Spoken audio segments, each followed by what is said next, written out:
pero el renacentismo y el humanismo estaban vinculados. El renacentismo dentro del marco del arte y el humanismo dentro del marco de la filosofía que proyectaba el arte. Por lo tanto, era bien difícil separar una cosa de la otra.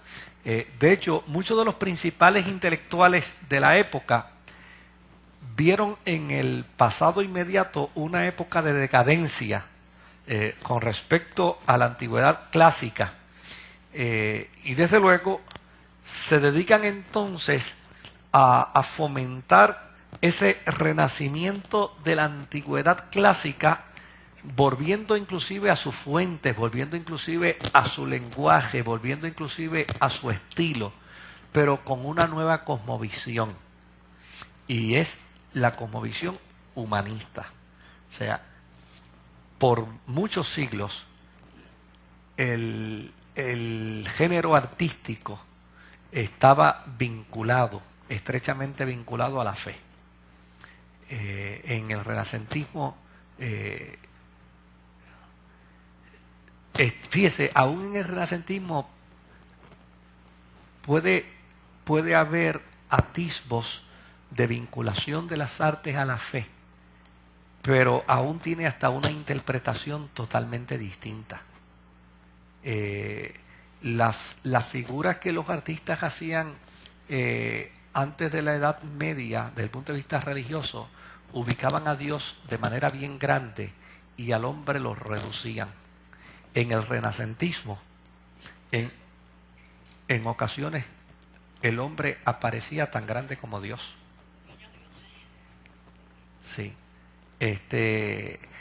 Por ejemplo, las figuras humanas aparecían con unos relieves y con unos colores bien impresionantes. Y esto no era el mero gusto del artista, es que estaba la filosofía del humanismo dentro de la experiencia del artista, dentro del arte. Y para entonces,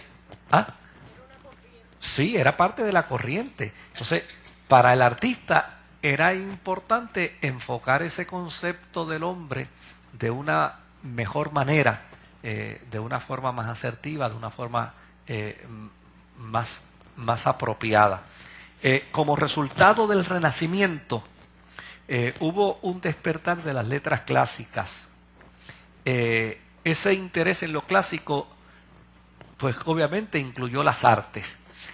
Los artistas fueron a buscar su inspiración en el arte pagano, porque no les interesaba lo religioso.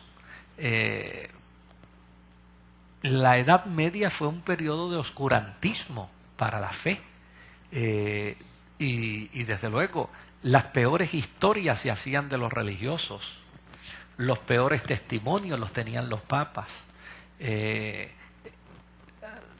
Decir religión era decir oportunismo, era decir abuso de poder, era decir nepotismo. Ya ahorita vamos a ver la figura de los papas que antecedieron a la Reforma, y vamos a descubrir precisamente ese estado en el que estaba la Iglesia cuando la Reforma protestante llegó. Juntamente con el Renacimiento llegó la invención de la imprenta, y desde luego la imprenta fue un acelerante para el pensamiento humanista, porque entonces se pudo escribir sobre el tema, se pudo expresar sobre el tema, se pudo hablar sobre el tema, y entonces esto empezó a llegar a las esferas. Claro, en aquel tiempo los pobres no tenían acceso a los libros, no tenían acceso a la literatura, pero los ricos sí tenían acceso a la literatura y tenían acceso a los libros. Y cuando la imprenta empieza entonces a ser un vehículo de beneficio para la filosofía humanista, eran precisamente esa élite los que estaban también manifestando su incomodidad e inconformidad con la iglesia. Por lo tanto, esa gente estaba empezando a asumir unas posturas de escepticismo dentro del marco de la fe, no solo por lo que ya hacían los religiosos, sino por lo que decían ahora también los humanistas sobre ese particular. El arte renacentista le prestó más atención a la belleza y a la perfección del cuerpo humano, más que en ningún otro tiempo. Por ejemplo, usted observa las figuras artísticas en el periodo renacentista y usted va a ver que a esos artistas, de hecho, las veces que uno ha tenido esa oportunidad de llegar a algún museo, uno dice, Dios mío, pero qué cuidado tenían para hacer las manos, esculpir pero las manos, que es para cualquier artista es lo más difícil. Y uno decía, pero mira cómo esta gente se tomaban todo el tiempo para definir bien las manos, para definir bien la nariz. Inclusive uno se asombra ver figuras del periodo renacentista demarcando los músculos del cuerpo, los tendones, y uno dice, wow, pero ¿verdad? Qué cosa extraordinaria.